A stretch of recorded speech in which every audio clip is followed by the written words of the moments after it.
It will be hard to describe the law so you will understand it, but you may call it hypnotic rhythm. It is the same law through which people can be hypnotized. You, of course, know that nature maintains a perfect balance between all the elements and all the energy in the universe. You can see that the stars and planets move with perfect precision, each one keeping its own place in time and space. You can see that the seasons of the year come and go with perfect regularity. You can see an oak tree grows from an acorn, and a pine tree grows from the seed of its ancestor. An acorn never produces a pine, and a pine seed never produces an oak. These are simple things which anyone can understand. What one cannot see is the universal law through which nature maintains perfect balance throughout the myriad of universes.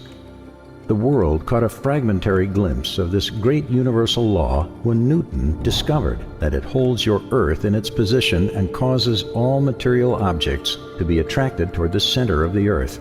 He called the law gravitation.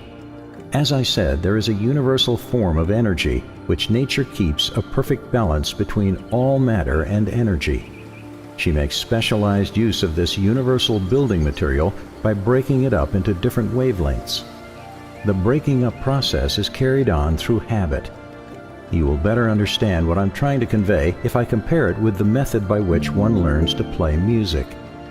At first, the notes are memorized in the mind. Then they are related to one another through melody and rhythm. By repetition, the melody and rhythm become fixed in the mind. Observe how relentlessly the musician must repeat a tune before he masters it. Through repetition, the musical notes blend, and then you have music.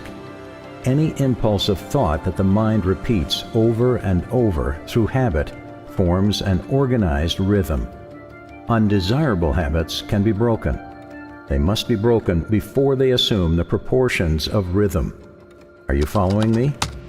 Rhythm is the last stage of habit.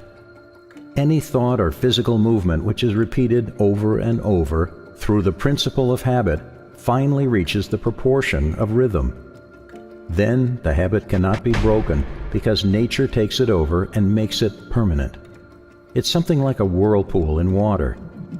An object may keep floating indefinitely unless it is caught in a whirlpool. Then it is carried round and round, but it cannot escape. The energy with which people think may be compared with water in a river.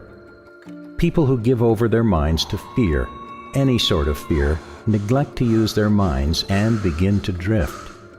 Eventually they drift into the whirlpool of hypnotic rhythm from which they may never escape.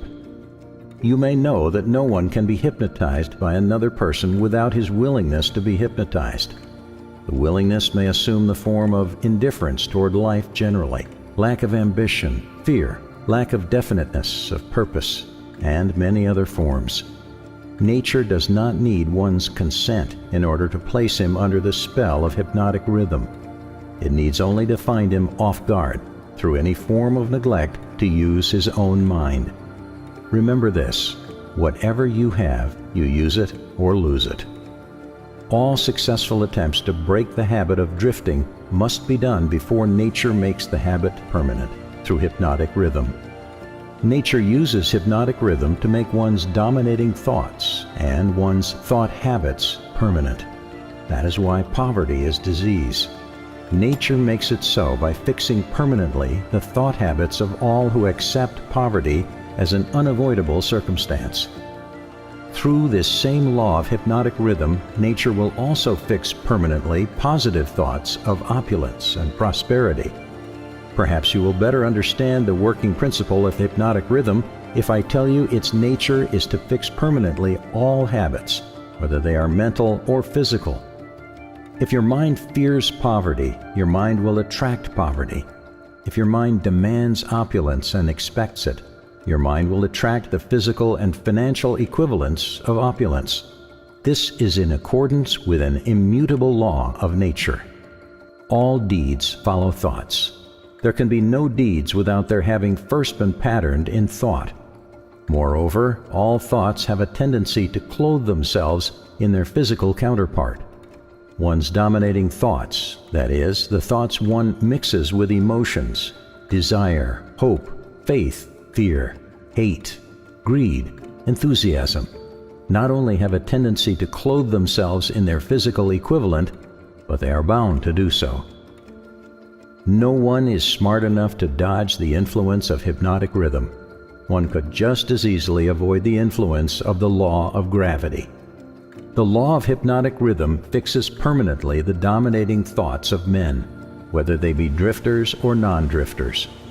There is no reason why a non-drifter would want to avoid the influence of hypnotic rhythm, because that law is favorable to him.